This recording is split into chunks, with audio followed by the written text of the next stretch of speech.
Radio Universidad de Chile presenta La Vuelta al Mundo. En tiempos de profundos cambios y grandes preguntas, el Instituto de Estudios Internacionales de la Universidad de Chile invita a estas conversaciones sobre el tiempo y el planeta en que nos toca vivir. Conducen los profesores Gilberto Aranda, Paz Milet y Miguel Ángel López.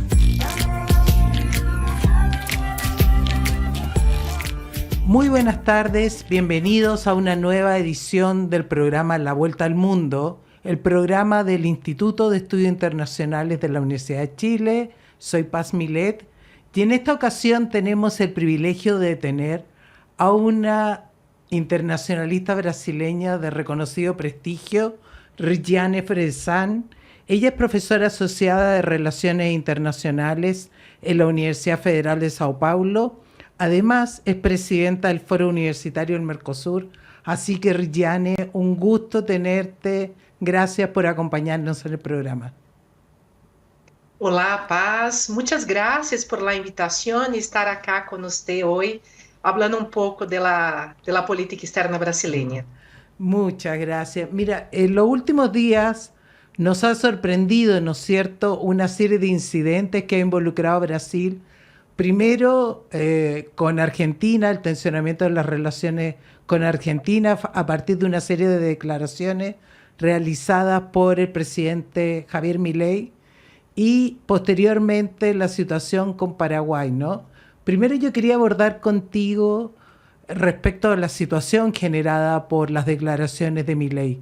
¿Cómo se han entendido estas en Brasil?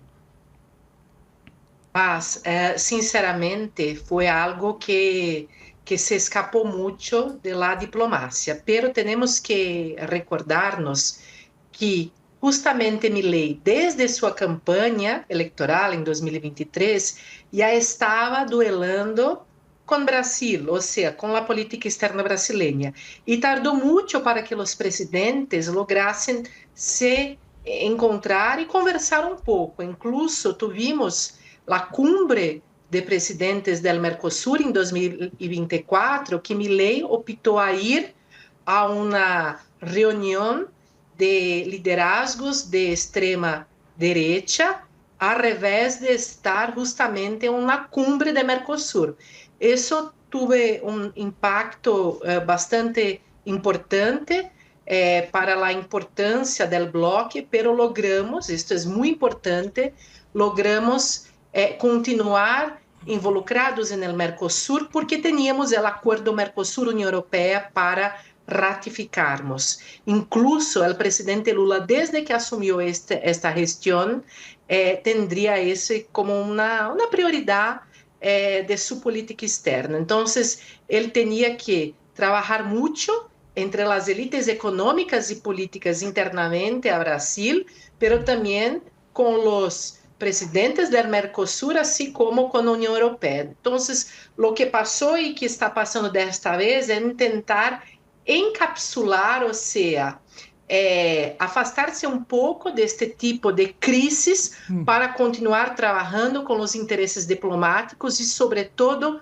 pragmáticos, porque Brasil aún necessita ser uma liderança, ou seja, exercer algum liderazgo em nossa região. Então, agora, claro, o recado foi dado, porque sabemos que o embaixador de Brasil em Buenos Aires foi chamado a Brasil para conversar, não se sabe quando ele volverá à Argentina, pero sabemos de verdade que a situação deve ser muito contornada, deve ser contornada rapidamente, porque Lula também está em sua campanha a presidência da República, ao quarto mandato, e não deve gastar muita energia, poner muita energia en este tipo de situación diplomática, porque también conocemos bastante el perfil de Milei. Sí, desde esa perspectiva, ¿no? Ahora, todo lo generado y que se está en un pleno proceso electoral, en elecciones que son el 4 de octubre, ¿qué tal fue evaluada la decisión de Flavio Bolsonaro de invitar a Javier Milei? ¿Finalmente fue algo que afectó su campaña? ¿Cómo reaccionó internamente, por ejemplo, las encuestas a estas declaraciones que hizo Javier Milei? Entiendo que se generó una sensación de apoyo, se respaldó a Lula da Silva después de estas manifestaciones de Javier Milei, ¿no? Bien, vamos a entender un poco lo que los analistas están diciendo de esta presencia de Milei en la convención del PL. Primero, sabemos que los liderazgos de extrema derecha con alguna frecuencia se encontran y se apoyan mutuamente en el plan internacional. Entonces, la presencia de Milei nos ha sorprendido porque sabemos del apoyo, incluso un apoyo que ya lleva años de la familia Bolsonaro a liderazgos de extrema derecha en nuestra región. Después, necesitamos entender que para los analistas, para nosotros analistas, la presencia de Milei en esta convención trae mucho más electores dentro de Argentina a próprio Milei que eleitores brasileños, porque tampoco Argentina o Milei não têm um grande prestígio em la sociedade brasileña em geral. Ou seja, incluso porque estamos em um outro momento de defender nossa autonomia e soberania. Um mês atrás, menos que isso, Flávio Bolsonaro foi a Estados Unidos e Trump ha decidido volver a poner mais tarifas a los produtos brasileños. E isso, claro, não está nada bem a las élites econômicas brasileñas. Então, ter Milei e Argentina em Brasil, nesta convenção, sabendo que temos dificuldade de relação, não temos um grande aporte econômico entre os países. Sabemos que, claro, há um comércio frequente criado por el Mercosur, pero não tivemos mais mercados ou mais aportes com o governo de Milei. Ou seja, incluso Milei acaba sendo uma presidência, um governo com quem Lula tem que dialogar com muita sensibilidade, de maneira muito astuta para lograr seguir com o acordo Mercosur-União Europeia. Então, para nós, a presença de Milei não ha significado mais eleitores a Flávio Bolsonaro, sino para Milei foi interessante porque é como se ele tuviera un apoyo dentro de Brasil o incluso concretiza, consolida la red de liderazgos de extrema derecha por el mundo.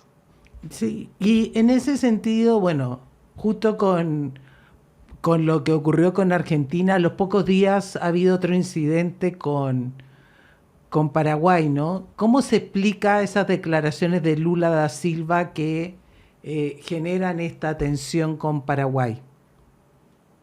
Ahora tenemos que hacer la autocrítica y como soy académica y no estoy en el gobierno, puedo decir, claro, que fue algo que Lula no debería ter dicho, porque sabemos que la guerra de Paraguay ha dizimado 70% de la población de Paraguay, ha ponido al país, que es nuestro vecino, nuestro amigo, pero ha ponido al país en una situación de desigualdad y pobreza que nunca más, en más de 100 años, el país ha logrado recuperar. Sabemos que tenemos una relación amistosa, pero Brasil muchas veces utiliza a Paraguay para expandir as suas indústrias, ou seja, temos uma presença muito forte em Paraguai de élites econômicas brasileiras, pero que não necessariamente generan o desenvolvimento do país. Então, ojo, temos que ver, ¿no?, que a Brasil muitas vezes passa um pouco de ser um liderazgo que muitas vezes não logra disminuir as assimetrias econômicas entre nossos países. Então, há essa situação já histórica da relação entre nossos países e agora, com este tipo de afirmação, Lula não ha salido nada bien y cabe ahora la diplomacia brasileña más una vez trabajar para intentar mejorar una situación que incluso no ayuda el Mercosur. Mercosur que para nosotros, analistas, gana una sobrevida con el facto del acuerdo Mercosur-Unión Europea. Pero el acuerdo con la Unión Europea no significa necesariamente más integración interna al Mercosur. Utilizamos nosotros el Mercosur como una plataforma de inserción y de negociación con la Unión Europea, pero no estamos reconociendo políticas comunes para prepararnos para ser parte de este comercio intrarregional. Incluso, Paz, quiero acordar algo así muy emblemático, que tardó mucho para haber ratificación, y cuando hubo ratificación entre los congresos de Brasil, Argentina, Paraguay, Uruguay, parecía mucho más una competición de quien ratificaba primero que una ratificación colaborativa, un acto colaborativo. Incluso Lula ha decidido no comparecer en el acto del Mercosur que pasó en Asunción. Él ha enviado al representante brasileño porque tampoco parecía no aceptar o la presencia de Milei o también que la ratificación aconteciera durante la presidencia pro tempore de Paraguay. O sea, tenemos aún algunas disputas internas dentro de nuestro bloque y esta situación diplomática con Argentina y Brasil y Paraguay apenas dificulta más un poco las cosas. Sí, en ese marco, bueno, nosotros al inicio hablábamos de que todos estos incidentes se dan en un contexto de que Brasil está en plena campaña electoral, ¿no? Y se evidencia dentro de Brasil un cambio en el liderazgo de la primera y segunda etapa de Lula con respecto a lo que ha hecho esta tercera gestión y cómo se evalúa esto hacia adelante, ¿no? Porque realmente esta tercera gestión a Lula le ha tocado en un periodo particularmente difícil del escenario internacional, pero también del escenario regional, ¿no? Y estaba los primeros dos, sobre todo el primer mandato, tuvo un precio de los commodities bastante favorable, un escenario muy auspicioso. ¿Cómo se evalúa el liderazgo que ha desarrollado Brasil a través de Lula en esta su tercera gestión? Una excelente pregunta. Ayer el Partido de los Trabajadores ha lanzado el nombre de Lula para un cuarto mandato. Sabemos que eso pasa también por el fato de no tenermos la izquierda en Brasil, no tiene un otro nombre para apoyar. Tuvimos del Ministerio de Economía, Haddad, cuando Lula estaba preso, sí. y fue cuando Jair Bolsonaro, el expresidente, ha ganado las elecciones. Entonces, primero tengo que asumir eso, no tenemos un otro nombre de izquierda, un nombre más joven para lanzar. Lula va a completar 80 años en noviembre, o sea, unidad avanzada, y durante su campaña ya, él siempre intenta mostrar cómo es un idoso sano que practica actividad. Entonces hay un poco de este tipo de publicidad. 20 años atrás, haciendo una retrospectiva, tuvimos obviamente un contexto doméstico muy favorable, sí, como estaba diciendo, la alta de los precios de las commodities, y también gobiernos de izquierda en nuestra región que han apoyado mucho al liderazgo brasileño, incluso junto a propia Venezuela y a otros políticos progresistas. Ahora tenemos un escenario muy distinto, con una presión muy grande por parte de Estados Unidos. Tenemos presidentes no apenas de la derecha, pero de la extrema derecha, como ahora en Colombia, la dificultad también de gestionar la situación de Venezuela. Y quiero empezar de este punto. Para Brasil, para Lula fue un costo muy alto gestionar las relaciones regionales en este mandato. Mientras tuvimos, a partir de 2003, un escenario donde las estrellas parecían, la constelación parecía muy alineada, ahora tenemos un escenario bastante catastrófico, incluso com a Venezuela entre 2024, 25, 23, recebimos Nicolás Maduro, que foi uma reunião que não passava há 19 anos em América do Sul, uma reunião com os liderazgos de América Latina, da América do Sul, pero incluso Boric, o ex-presidente de Chile, como Lacage Pou, de Uruguay, los dos estuvieron en confronto con la presencia de Nicolás Maduro. Entonces fue algo muy, muy complejo y muy árido a la política externa brasileña. Y después tuvimos la situación de Essequibo, una amenaza de hacer alguna invasión a parte del territorio brasileño para invadir Essequibo. Entonces foi um desgaste muito grande com Venezuela e uma dificuldade de conversa com países vecinos. E hoje eu vejo muito mais uma política externa que tem que desviar de evitar entraves, incluso com Estados Unidos, com Argentina, agora com tantos outros países à la derecha, que uma política externa que logra muitos avanços no cenário exterior. Incluso,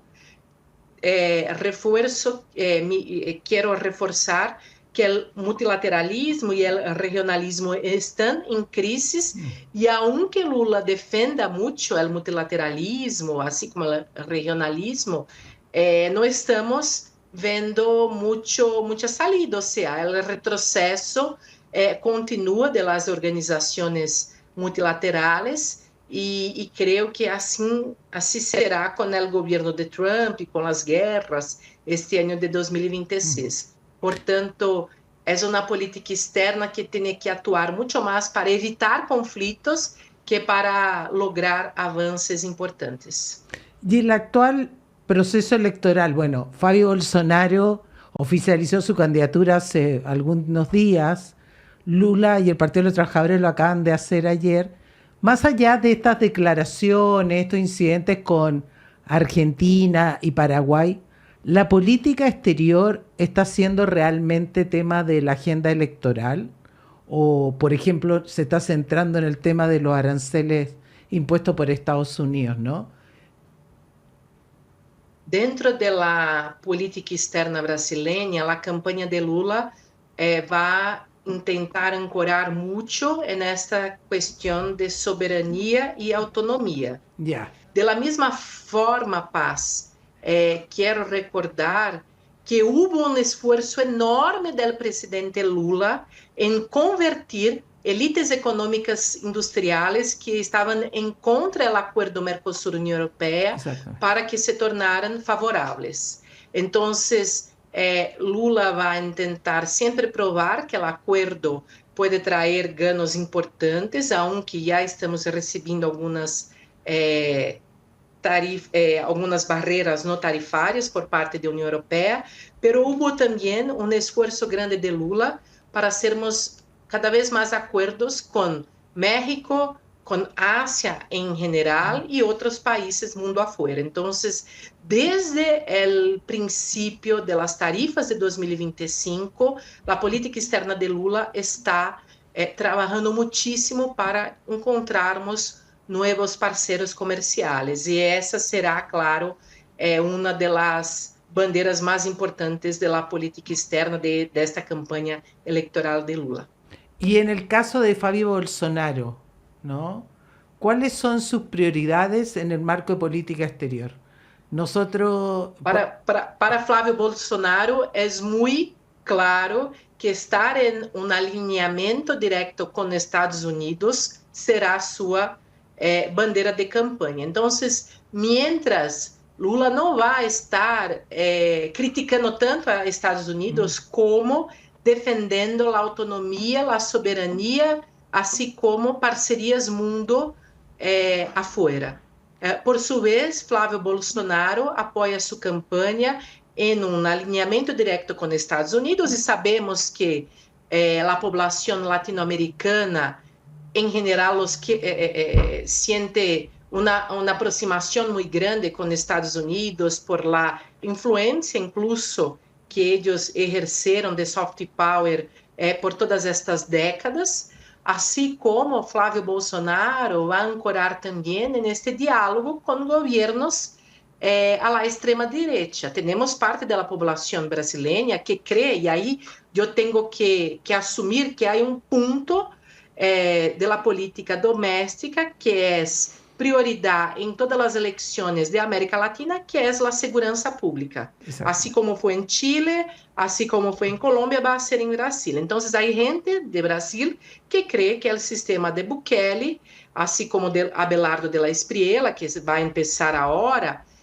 pero sobretudo o exemplo de Bukele, seria o melhor exemplo que temos, ou a melhor política a adotarmos. Então, quando Flávio Bolsonaro acena para políticos de extrema direita, sabemos que ele vai ganhar parte do apoio de alguns eleitores, de parte da população.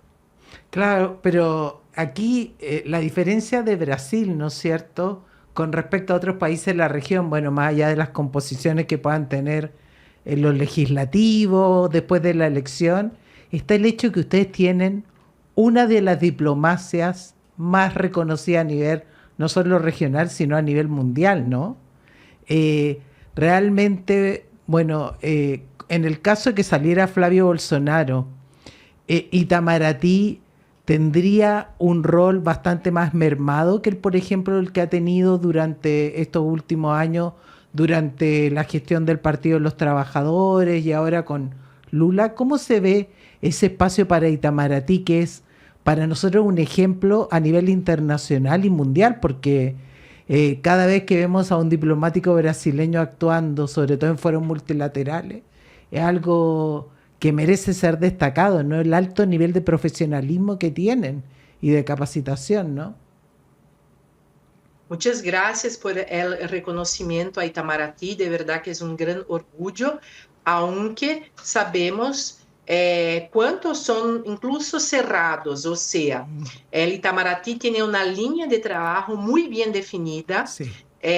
Trata-se de um dos concursos públicos mais difíceis do país, então é algo muito disputado e eles trabalham de maneira muito cerrada, pero muito alinhada, eles são muito preparados, e quando temos um presidente que respeita as instituições democráticas, o que vemos, que em geral Lula intenta estar de maneira muito alinhada com o Itamaraty, pero também respeitando as decisões que são políticas de Estado e não de governo. Então, Itamaraty tem uma política e uma linha de trabalho que é histórica, de não intervenção, de soberania, de autonomia, uma política não ideológica, muito pragmática. Por esta razão, quando Bolsonaro ha ocupado a presidência, tivemos uma diferença para trabalhar, tivemos a eleição de um ministro de Relações Exteriores que não tinha porosidade, ou seja, ele não tinha muito diálogo com os diplomáticos, então foi um momento bastante árido também, de pouca interlocução entre o presidente e o próprio Itamaraty, que tentou trabalhar mantendo suas linhas históricas generais. E neste momento de Lula, vemos que Lula não interfere no Banco Central, que tem autonomia em relação ao governo, inclusive sobre las tasas de interés, o sea, el Banco Central que define eso, así como la política externa brasileña. Obviamente que Lula tiene un protagonismo importante, pero él trabaja respetando las instituciones como el propio Itamaraty y en un diálogo bastante oportuno para que Itamaraty también tenga oportunidad de hacer bien su trabajo, o sea, abriendo puertas, intentando nuevas oportunidades. Yo estuve en Itamaraty justo después del tarifazo de Estados Unidos en 2025 y fue justamente eso que yo hablaba. En ningún momento los diplomáticos hablaban mal o hablaban de Estados Unidos. Siempre, esto pasó en agosto del año pasado, hace un año, ellos siempre hablaban, bien, delante del tarifazo vamos a buscar nuevos parceros, nuevos amigos, Lula quiere ahora ampliar, o sea, una orientación muy clara del presidente, pero siempre trabajando para que nuestra política externa sea una política de Estado, a los intereses del Estado brasileño. Muchas gracias, Reyane. Ha sido interesantísima la conversación contigo para conocer un poco más cómo está hoy la política externa brasileña y los desafíos que enfrenta en esta nueva elección. Antes de terminar, yo quería destacar que tú eres una de las especialistas más destacadas que ha propuesto esta idea de regionalismo ligero y espero en una próxima oportunidad profundizar en esa línea y poder conversar respecto a tu trabajo y dónde se está posicionando nuestra región en esta idea de regionalismo ligero. Paz, muchas gracias, estoy a su disposición, será con mucho placer vuelvo para conversarnos un poco más sobre este concepto. Muchas gracias. Bueno, y nosotros tenemos un breve alto y retornamos con una invitada de la casa. Un gusto. En Radio Universidad de Chile estás escuchando La Vuelta al Mundo. Bueno, ya retornando, tenemos una invitada acá presente en el estudio. Ella es Paula Solar, doctora en farmacología y es la editora de la revista Prospectiva y Estrategia del Consejo Chileno de Prospectiva y Estrategia. Hola Paula, muy buenas tardes. Hola Paz, muchas gracias por la invitación. Muchas gracias a ti porque la verdad es que, bueno, cada vez que nos llega tu revista, todo el mundo adquiere nuevos conocimientos y nuevas visiones de futuro. Y yo quería conversar contigo, tú permanentemente rescatas distintas experiencias a nivel mundial. ¿Cómo tú evalúas, ¿no es cierto?, la aplicación que está haciendo Chile de la prospectiva, de la capacidad de, ¿no es cierto?, aplicar la prospectiva estrategia en el diseño de sus políticas públicas? A ver, si nos vamos entre el 1 y el 5, en esa escala, porque está de moda Fondesit estos días, entonces hay que usar escala Fondesit, que para los que no saben son el financiamiento para ciencia y tecnología que ocupa el Ministerio de Ciencia, Tecnología, Conocimiento e Innovación.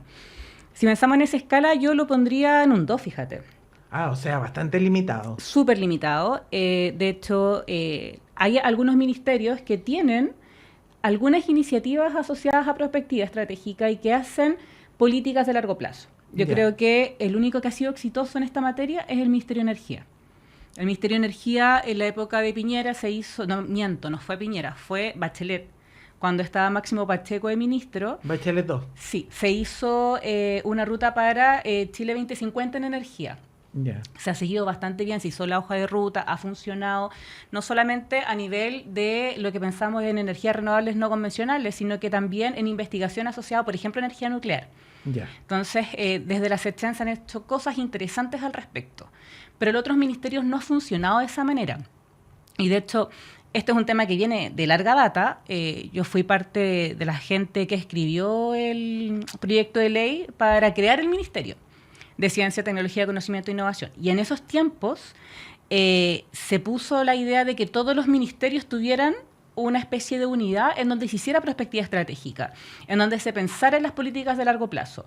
Algunos ministerios sí efectivamente la han acogido, otros no. Por otro lado, se creó el Consejo que ve todos estos temas, que es como el que pasó del CENID al CENID y después al Consejo CTCI, que hace una estrategia de largo plazo, pero que queda en eso, queda en estrategia, queda en diagnóstico y que falta todavía el paso siguiente, que es la hoja de ruta que sí hizo el Ministerio de Energía y que no lo han logrado hacer las otras divisiones de gobierno, ya sea los otros ministerios o incluso a nivel país.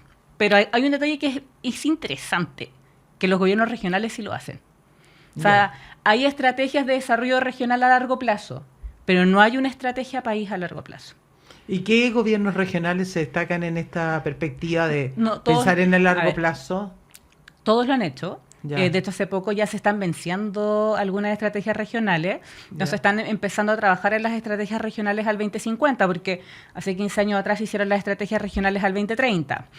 Y han sí aparecido cosas interesantes. Por ejemplo, las iniciativas asociadas a hidrógeno verde, de nueva energía. De nueva energía, han sido en partes de la estrategia de desarrollo regional, tanto en Magallanes como en Tarapacá y hacia más al norte, pensando en energía solar y en hidrógeno verde. En el caso del sur, más que asociado a energía solar, el hidrógeno verde está asociado más a energía eólica. Entonces, es bien interesante cómo a nivel regional sí funciona, pero a nivel nacional no hemos sido capaces de poder generar estrategias de largo plazo. Por eso mi nota es mala. Ahora, yo te comento que desde el año 2022 estuvimos trabajando con el Senado, específicamente con la Comisión Desafíos del Futuro del Senado, para crear una agencia de futuro estratégico, pero lo que nos pasó fue que nosotros cuando le pedimos el patrocinio al Ejecutivo, que en ese tiempo era el gobierno de Boric, ellos respondieron con otro proyecto, que se llamaba Consejo de Desarrollo y Futuro. Y esta iniciativa tiene algunas cosas que son diferentes y que sigue siendo discutida en la Comisión de Desafíos del Futuro del Senado, pero ahí está, a ver qué pasa, digamos, con este proyecto, si avanza o no avanza, o si se vuelve a la iniciativa que nosotros planteamos en un principio junto con la Comisión, en un trabajo legislativo que duró 1 año y medio, en donde participaron más de 100 personas, tanto prospectivistas nacionales e internacionales, expertos, exministros, tuvimos al vicepresidente de Finlandia, por ejemplo, que de hecho es uno de los países que más ha trabajado en temas de prospectiva y que ha sido más exitoso junto con Singapur y con Emiratos Árabes, por ejemplo, en tener prospectiva anticipatoria en el gobierno, o sea, gobernar con visión de largo plazo. Y espérate, pero esa propuesta que surge ahí, lo que pasa es que yo estuve en el Congreso del Futuro, en la presentación de un libro del ex senador Chaguán, que hoy él es nuestro embajador en México, y su libro era sobre gobernanza anticipatoria, y le planteó la propuesta al presidente Kast. Pero la propuesta no es la propuesta final, sino que se sigue discutiendo en el Senado. Lo que pasa es que salieron 2 proyectos de ley. El proyecto de ley que es la Agencia de Futuro Estratégico y el Ejecutivo respondió a ese proyecto de ley con otro proyecto de ley. Y ese segundo proyecto de ley fue el que se siguió discutiendo y la Agencia de Futuro Estratégico quedó como en stand-by, porque sería una duplicación de proyectos de ley. Ahora, varias cosas de la Agencia de Futuro Estratégico fueron acogidas en este Consejo de Futuro y Desarrollo. Y sería una instancia, por ejemplo, independiente del gobierno, estaría localizada en algún ministerio. ¿Cómo es lo que se piensa? Depende del proyecto de ley. El proyecto de ley de Agencia de Futuro Estratégico está pensado en un órgano que sea independiente. O sea, tipo Banco Central. Ese siempre fue la inspiración, digamos. ¿Por qué? Porque primero era importante de que traspasara los ciclos de gobierno, o sea, que no quedara en 4 años, sino 4 años no es largo plazo en ninguna parte del mundo. Claro. O sea, en la casa de uno puede ser largo plazo, pero a nivel de gobierno está muy lejos de ser largo plazo. Cuando hablamos de largo plazo hablamos más de 10 años. Entonces, si se mantiene dentro del ciclo político, eso es imposible. Por lo mismo tiene que ser una agencia autónoma. Cuando se habla del Consejo de Futuro y Desarrollo, ahí se piensa que este consejo debiese estar bajo un ministerio. Y en ese proyecto de ley se aloja bajo el Ministerio de Interior. También ahí había una discusión si era buena idea Interior o de repente era mejor SECPRES, porque tiene mucho que ver también con el trabajo legislativo, porque el trabajo legislativo tiene que tener un trabajo de largo plazo. Pero bueno, ahí está la discusión. O sea, no se ha avanzado sustantivamente respecto al año 2022, cuando se inicia todo el proceso. Se ha avanzado en la parte como de la estructura de este consejo, pero no ha salido del Senado. O sea, falta muy poco para que pase a la Cámara y ya ahí se podría tener alguna noticia, pero la verdad es que ha sido lento y yo no sé si es que este gobierno con la intención que tiene más de achicar el Estado, estará dispuesto a seguir la conversación para la creación de otro consejo de otra agencia. Ahora, eso no implica de que no se pueda poner más énfasis a tener una buena gobernanza de largo plazo, porque de todas maneras hay instrumentos.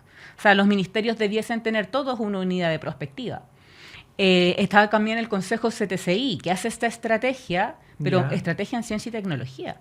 Entonces, la idea es, cuando nosotros hablamos de pensar en largo plazo, no es solamente en ciencia y tecnología, sino que es también pensando en cuál es la educación que nosotros necesitamos de aquí al 2050, cuáles son las pensiones que necesitamos al 2050, cuál es la infraestructura que necesitamos al 2050. No es solamente un tema de ciencia, tecnología, conocimiento e innovación.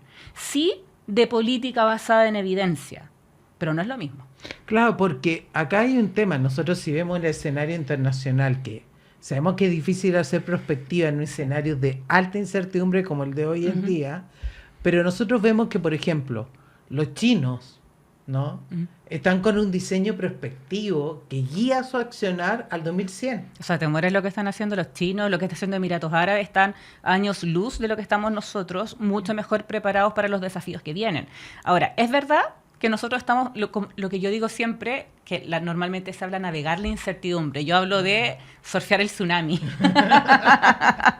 O sea, uno podría navegar la incertidumbre en Finlandia, en Singapur, porque tienes los instrumentos, tienes el barco, tienes el radar, lo tienes todo. Pero en Chile y en América Latina nosotros estamos surfeando un tsunami. Y la probabilidad de morir en el intento es súper alta. Con muchísimas crisis simultáneas. Exacto. Entonces, claro, yo veo que es surfear el tsunami, pero es un tsunami que de todas maneras tenemos ciertas características. Sabemos el porte de las olas, sabemos cuánto rato va a durar. Hay cosas que, claro, hay mucha incertidumbre, pero también hay mucha certeza. O sea, nosotros sabemos que está disminuyendo la natalidad, que está envejeciendo la población. Eso es una realidad. Nosotros podemos, obviamente, tratar de revertirlo, pero eso no significa que nos tenemos que preparar para qué es lo que va a pasar cuando pasemos de un triángulo poblacional a un rectángulo. No tenemos por qué esperar a ver si es que ocurre. O sea, sabemos qué va a ocurrir. Sabemos que estamos en la cuarta revolución industrial, en la puerta de la quinta revolución industrial y diseñando la sexta al mismo tiempo. No, porque claro, todo el mundo habla de la cuarta revolución industrial, pues estamos entre la quinta y la sexta. Cosa que es algo que nunca había pasado en la historia, pero sabemos cuáles son esas tecnologías, sabemos cómo están irrumpiendo, sabemos que tenemos que prepararnos a nivel, por ejemplo, de educación, a nivel de trabajo. Entonces, claro, hay muchas incertidumbres, pero también hay harta certeza. Y para esa certeza tampoco nos estamos preparando. Claro, porque, por ejemplo, un gran desafío que se está planteando es el tema de la inteligencia artificial. Claro. Por ejemplo, nosotros lo estamos experimentando con secuencia en la educación, ¿no es cierto? Bueno, qué decir en los medios, en el uso de las fake news, etcétera. Pero en el tema de educación es un desafío que ya hoy en día lo tenemos y que no estamos preparados, ¿no? No, para nada. Para nada. Para nada. Entonces, claro, por ejemplo, que tú me mencionabas a China. ¿Qué está haciendo China? China está cambiando toda su educación superior pensando en las nuevas tecnologías y en los desafíos del siglo XXI. Hace un tiempo atrás hizo lo mismo, pero desde la educación primaria en adelante. Ahora está tocando más fuertemente la educación superior, tomando en cuenta también el envejecimiento poblacional, porque también van a tener menos alumnos, menos estudiantes. Bueno, esa es una realidad que nosotros estamos experimentando. Claro, entonces lo que ellos están haciendo es rediseñando todas las carreras, tanto en duración, en currículum, en cómo se imparten. Por ejemplo, ahora hay varias carreras que no está impartiendo una universidad, sino que están juntando varias universidades para producir una misma carrera, cosa de poder aumentar la diversificación, de poder hacer que sus profesionales sean más competitivos, y además de eso ellos tienen toda una política de transferencia tecnológica que es muy diferente a la que tiene, por ejemplo, Europa. Lo que está haciendo China es, hace mucho rato, no solamente ahora, es tomar a sus profesionales y enviarlos afuera, para que aprendan sobre las tecnologías que se están desarrollando en los otros países en base a becas. Después ellos vuelven a China, no todos, algunos se quedan afuera, y quedándose afuera, eso también ayuda a crear redes de colaboración a nivel científico-tecnológico. Y los que vuelven hacen transferencia tecnológica a los laboratorios chinos, pero China no hace transferencia tecnológica de vuelta. Entonces se ha generado un poder blando a nivel de ciencia y tecnología tremendo en China, justamente por este tema. Pero no está retroalimentando lo que... No, la transferencia tecnológica es hacia China, no de China hacia afuera. Entonces ahí hay todo un tema que de hecho a la gente de la Unión Europea la tiene súper preocupada de cómo se va a seguir desarrollando el desarrollo tecnológico, porque te obligan a ser usuario y es más difícil llegar a ser productor de ciertas tecnologías. Por darte un ejemplo, lo que han hecho en BYD con las baterías de litio en los autos. Sí. O sea, Tesla no ha logrado hacer baterías ni con esa eficiencia ni con esa seguridad. Por lo mismo los autos Tesla hoy tienen baterías BYD. Sí, bueno, a mí me tocó estar el año pasado en China por primera vez y claro, una familia me saca a pasear y de repente había un auto al frente y era muy similar a un auto de alta gama acá y me dicen, mira, ese auto cuesta la tercera parte o cuarta parte de un auto de alta gama en América Latina y es completamente eléctrico, no emite ningún ruido y además no emite ninguna contaminación. Y es seguro. Y es totalmente seguro y no tiene ninguna competencia hoy, ni en Europa, ni en Estados Unidos. En precio y calidad no. O sea, era totalmente... Claro, entonces a nivel del mercado es un tema súper complejo. Porque claro, la cantidad de dinero que tú tienes que invertir en investigación y desarrollo para poder estar al mismo nivel es súper difícil. Entonces se transforma finalmente en una competencia injusta. Exactamente, y la lógica de la innovación, ¿no? Es un componente fundamental. Pero me interesó mucho lo que tú planteabas de esta idea en el tema educativo, de que se está trabajando conjuntamente, porque si algo tenemos nosotros hoy en día es la saturación en algunas carreras. Sí. ¿No? Bueno, ahí lo que están haciendo es viendo cuál es la matriz laboral ¿Ya? y sacaron de hecho de circulación un montón de carreras. Ahora, también tenemos que tomar en cuenta que China es una dictadura, o sea, puede un día llegar y decir, vamos a sacar todas estas carreras del mercado, vamos a fortalecer estas otras, vamos a cortar estas, vamos a inventar estas nuevas y estas las vamos a juntar entre, no sé, se van a dar en dos versiones de esta carrera, juntando todas las universidades de ese departamento, que sería región, como es como decir, ya todas las universidades de la región metropolitana van a ser solamente 2 carreras en, no sé, periodismo, uno con un enfoque en periodismo científico y otro con un enfoque en periodismo farándula, por darte un ejemplo.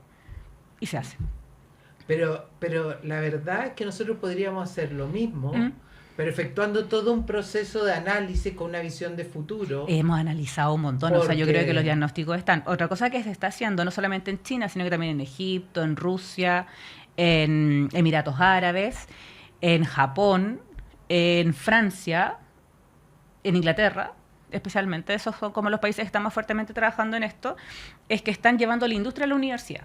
Entonces ahora las están haciendo que la industria hable y opine sobre qué es lo que se está pasando en la universidad y qué habilidades y competencias se están desarrollando en las universidades. Entonces, claro, es bien entretenido porque lo que logran es poder generar currículos más flexibles, que conversen mejor con la matriz productiva y que son personas que finalmente salen de la universidad con mayor probabilidad de tener acceso a un trabajo de alta calidad.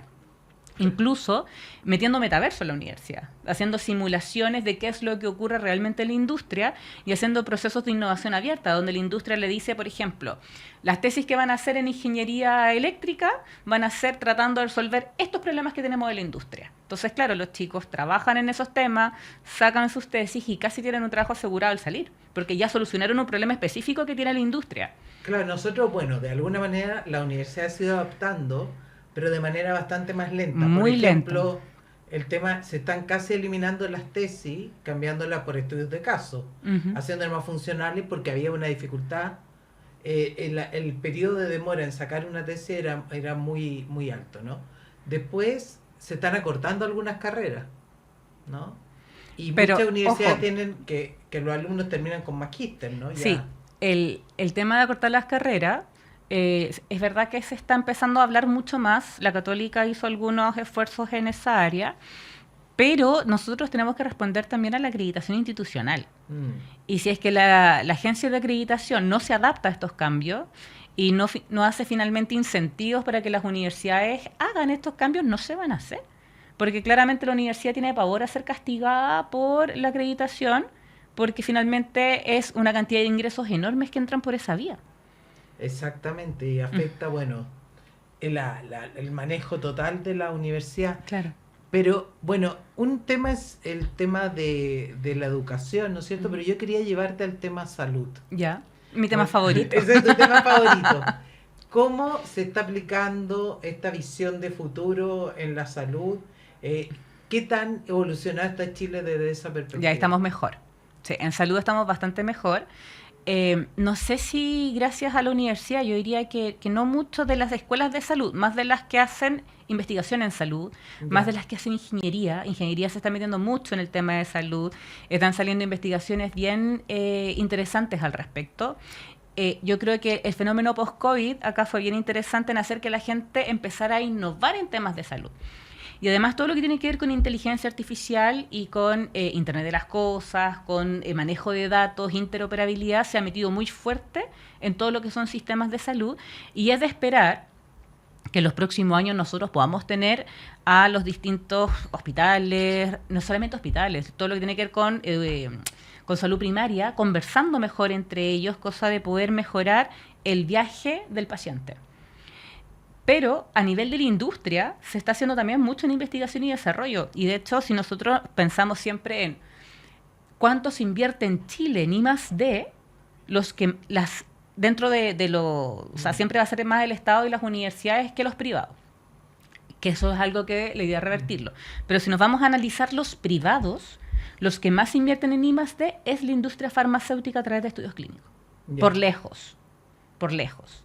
Entonces, claramente, todo lo que tiene que ver con I+D, de producción de nuevas tecnologías, tanto a nivel de datos, como a nivel de nuevas terapias o de nuevas formas del manejo de pacientes o innovación dentro de las clínicas y hospitales, va a una velocidad completamente diferente a la innovación que podemos ver en otras áreas. Ya, o sea, una área en que realmente estamos avanzando en la lógica de que, por supuesto, yo creo que la pandemia fue un desafío muy importante, pero en nuestro país fue uno de los que tuvo mejor manejo a nivel regional. Totalmente, y todavía, porque de hecho dentro de América Latina, Chile es uno de los países mejor posicionados para investigación clínica. Yeah. Pero tenemos un problema regulatorio importante. Ahora se están actualizando algunas leyes que están asociadas especialmente a la investigación en salud, que son la ley Regarte-Soto, todo lo que tiene que ver con derechos y deberes de los pacientes. Sí. Entonces, en este eje, si nosotros queremos seguir teniendo un liderazgo en esa área, tenemos que legislar más rápido en este sentido. De hecho, ahí nos está pisando la cola Argentina, Colombia y Brasil también con algunas iniciativas. Entonces, yo creo que aquí hay una oportunidad para seguir manteniendo un muy buen lugar en investigación en salud. Ya, ¿y cuáles son las áreas prioritarias en las que se está investigando? Porque he visto que Chile ha llevado la delantera y ha hecho importante aporte en algunas áreas de salud, por ejemplo, ¿no? A ver, históricamente en temas de investigación en salud, nuestros mejores investigadores han sido en el área de las neurociencias. Ya. Hay una escuela neurocientífica muy relevante en Chile, pero tenemos fuga de cerebros también. Sí, eso es un tema. O sea, sí, y es un tema que sí, básicamente estamos invirtiendo muy poco en I+D, entonces la gente finalmente se va a donde tenga mejores oportunidades de desarrollo. Pero el área oncológica también tiene varios nichos, varias universidades están investigando fuertemente en oncología, en algunas clínicas también se han podido llevar a cabo algunos estudios clínicos al respecto. Entonces yo creo que es también un nicho bien relevante para los estudios clínicos en general. Es muy interesante porque en momentos en que, por ejemplo, nosotros tenemos baja natalidad, que tenemos un envejecimiento de la población, es importante que Chile esté investigando en algunos, por ejemplo, de las principales enfermedades que están afectando su población, como es, ¿no es cierto?, el sector oncológico. Claro, pero ahora si nos vamos a las enfermedades más importantes, tomando en cuenta el envejecimiento de la población, vamos a tener en general enfermedades crónicas no transmisibles. O sea, está Alzheimer, está cáncer y diabetes. Es un componente muy importante. Absolutamente, o sea, más tomando en cuenta que somos una población muy obesa, Sí, con un porcentaje bastante alto. Sí, que es algo que yo recuerdo todos los días cuando me miro al espejo, que hay que tener mucho cuidado con estos temas porque finalmente es un factor de riesgo que te afecta muchísimo a largo plazo, más en una población envejecida, en donde sabemos que vamos a tener más cáncer, más Parkinson, todo lo que tiene que ver con procesos inflamatorios asociados a obesidad, se ha visto que tienen un efecto súper relevante en aumentar la probabilidad de la adquisición de estas enfermedades y de estas patologías. Yeah. Entonces, a pesar de que Chile es un mercado muy pequeño, sí somos una buena ventana hacia todo lo que es el Asia-Pacífico. Somos una muy buena ventana porque tenemos muy buenas universidades y muy buenos investigadores. Con muy poco hacemos mucho. El buen paper per cápita en Chile es a un nivel altísimo comparado con otros países de la región, siendo uno de los países que menos invierte. O sea, los beneficios han sido muchísimo mayores que la inversión que hemos generado. Claro, y de hecho si nosotros analizamos qué es lo que pasa a nivel económico, cuando uno quiere abrir un mercado en un área, ¿en qué se fijan las empresas? No solamente en que los impuestos sean más bajos, sino que también una de las grandes cosas es qué pasa con la mano de obra. ¿Hay mano de obra calificada? Yo te puedo decir con toda certeza que hay mucha mano de obra calificada para ciencia en Chile. Yeah. De hecho, si uno hace una matriz entre la inversión en ciencia, la cantidad de científicos que tenemos y nuestra producción científica, estamos en el top 3 de América Latina. Excelente. ¿Y quién está en México y Brasil. Bueno, México es un país que no... Y ojo, que detrásito... No triplica en población, claro, creo. Sí, y además invierten mucho más en ciencia. Sí, bueno, tiene un porcentaje de inversión considerable. Exactamente. Bueno, y en este sentido hay ciertos sectores que han llevado liderazgo que nos han llevado a pensar esto, ¿no? El consejo, bueno, es una instancia privada, sin fines de lucro, pero yo creo que un espacio muy importante a desarrollar, por ejemplo, la comisión del Congreso, ¿no es cierto?, que aborda el futuro. Claro.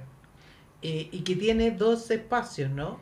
Uno es lo que se desarrolla en el Congreso y también se ha privatizado una fundación de desafíos del futuro, ¿entiendes? Sí, porque está la Comisión de Desafíos del Futuro, o sea, en realidad hay 3 entes acá. Sí, está la Comisión de Desafíos del Futuro del Senado, que de hecho es una de las pocas que es legislativa. Otros países tienen, pero es solamente consultiva. Dentro de la comisión está el Consejo Futuro, que es donde ya hacen como más estudios y asesoramiento a los senadores. En la Cámara también hay una comisión espejo, que es menos famosa porque es más nueva, pero también existe, que es la comisión de la Cámara, que es Desafíos del Futuro del Senado, Ciencia, Tecnología e Innovación. Y por otro lado está la Fundación Encuentros del Futuro. Y la Fundación Encuentros del Futuro, claro, funciona como ONG y es junto con la Comisión de Desafíos del Futuro del Senado, se encargan en todo lo que tiene que ver con el manejo y la agenda del Congreso Futuro. Y es muy interesante porque lo que yo quería relevar es que el Congreso Futuro, que empezó hace algunos años acá en Chile, se ha internacionalizado, ¿no? Sí. Se hizo en Marruecos, se espera proyectarlo a toda África, ha tenido otro espacio de desarrollo, así que es muy interesante que haya gente pensando y cómo esto puede permear al aparato estatal. A mí me encanta, es como marca país. Bueno, Paula, muchas gracias por haber venido.